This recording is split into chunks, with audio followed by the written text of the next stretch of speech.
fracción novena quedó así: el matrimonio podrá disolverse en cuanto al vínculo, ya sea por mutuo y libre consentimiento de los cónyuges, cuando el matrimonio tenga más de 3 años de celebrado, o en cualquier tiempo por causas que hagan imposible o indebida la realización de los fines del matrimonio, o por faltas graves de alguno de los cónyuges que hagan irreparable la desavenencia conyugal. Disuelto el matrimonio, los cónyuges pueden contraer una nueva unión legítima. El primer comentario que se me ocurre es el de que, por una parte, el divorcio vincular, en términos de esta fracción novena, tiene el efecto de hacer recuperar a los antiguos cónyuges su capacidad matrimonial. Es decir, están en la aptitud de celebrar un nuevo matrimonio válido. En segundo lugar, notamos que se establecen 2 tipos de divorcio: el divorcio voluntario o el divorcio con causa. En cuanto al divorcio voluntario, vemos que no puede intentarse sino después de transcurridos 3 años del matrimonio. ¿Qué significa esto? En mi concepto significa una actitud de respeto por parte del legislador hacia el vínculo matrimonial. Es decir, que no se trata simplemente de un capricho que fácilmente se puede deshacer. Se concede un plazo de 3 años, más que suficiente, para experimentar el matrimonio y juzgar sobre la conveniencia o falta de ella de continuar la unión. Es un tiempo de reflexión para que la pareja diga o estime conveniente continuar unida o separarse.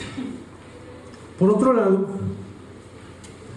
vemos que también hay el divorcio con causa, y a ese respecto la fracción novena dice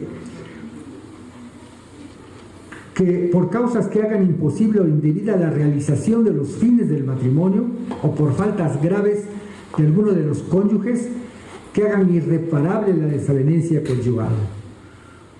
¿Qué se les ocurre como falta grave? Pues falta grave es, por ejemplo, el adulterio. En ese caso se hace irreparable la desavenencia conyugal. Bien.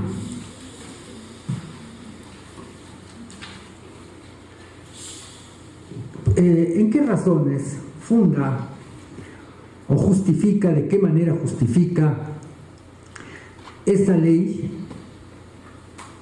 el divorcio vincular? Déjenme ver cómo vamos en el tiempo. Miren,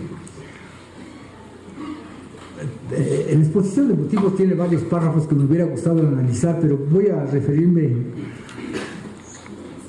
a unos cuantos para no desorganizar la forma como están distribuidos los temas.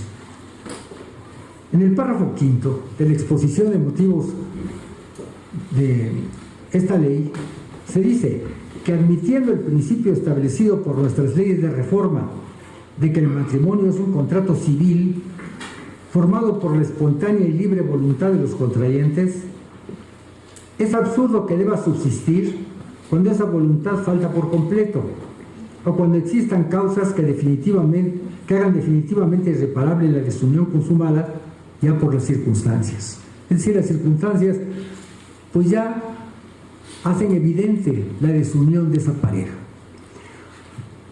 Además, si se le conceptúa como un contrato civil, pues entonces, así como la voluntad de las personas puede dar lugar a la formación del contrato, así también puede dar lugar a que deje de existir.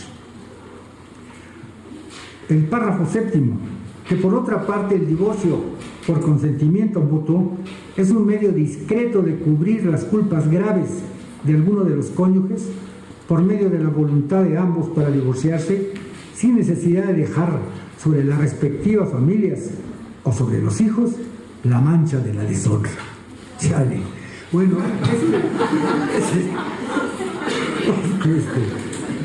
Es que actualmente esto parece ridículo, pero yo recuerdo cuando yo era muchachito que cuando se trataba de hijos de divorciados se les veía como por encima del hombro, es hijo de divorciado, qué terrible.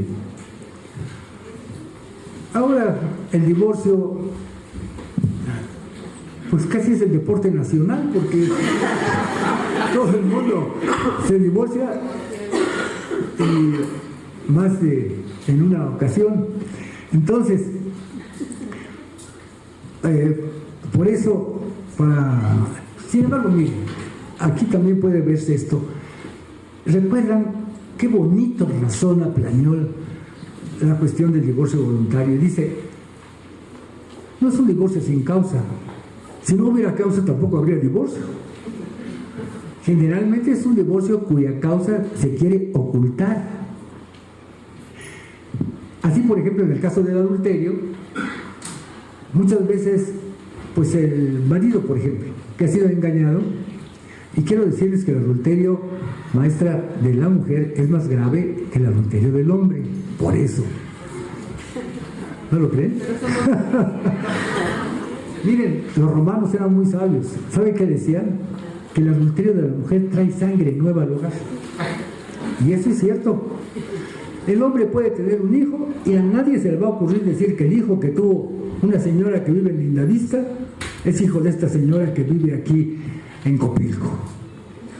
Pero si la esposa es la que tiene relaciones con alguien que vive en Lindavista y llega a tener un hijo, todo el mundo dice que el papá, y la ley también lo presume, es el marido. Entonces, el adulterio femenino trae sangre nueva al hogar. Bueno, eso no tiene que ver con esto. Somos más discretas, maestro. Bueno,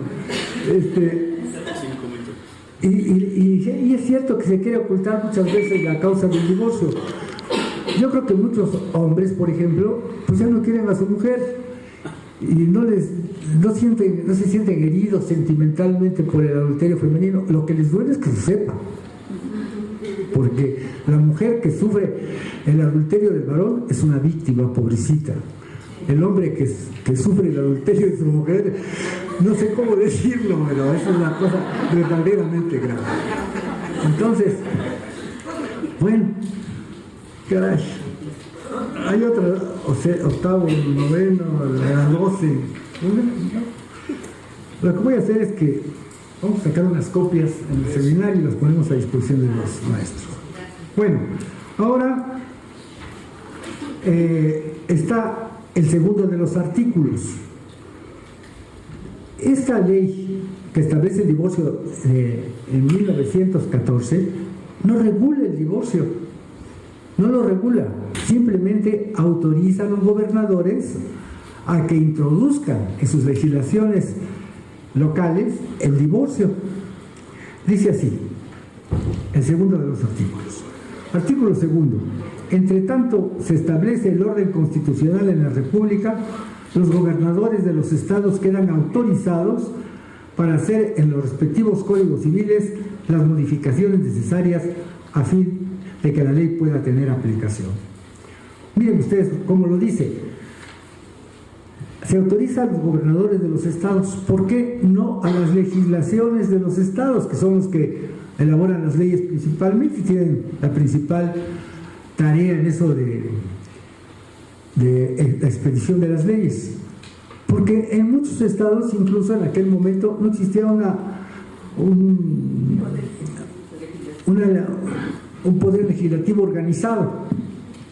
Entonces, los gobernadores, pero solo mientras, vean cómo dice,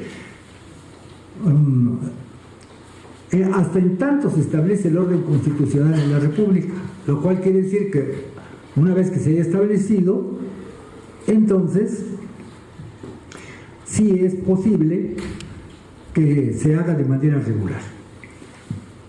Esta disposición de Carranza es de orden federal, porque vean que está modificando una ley reglamentaria la Constitución. En cambio, la legislación en materia familiar pues es de orden local, no podía haberlo hecho Carranza, pero se autoriza a los gobernadores, que le toman muchos la palabra y después todos, y se establece ya el divorcio como divorcio vincular, es decir, un divorcio que efectivamente disuelve el vínculo del matrimonio y hace que quienes lo contrajeron, al recuperar su capacidad matrimonial, puedan celebrar válidamente una siguiente unión o varias siguientes. Bueno, entonces, pues esto es de la manera más resumida, y para terminar al minuto de cuando me correspondió del tiempo, y lamento no haber leído otras justificantes que tiene el decreto, que también son muy ilustrativas y hasta sabrosas. Las recomiendo para todos. Muchas gracias.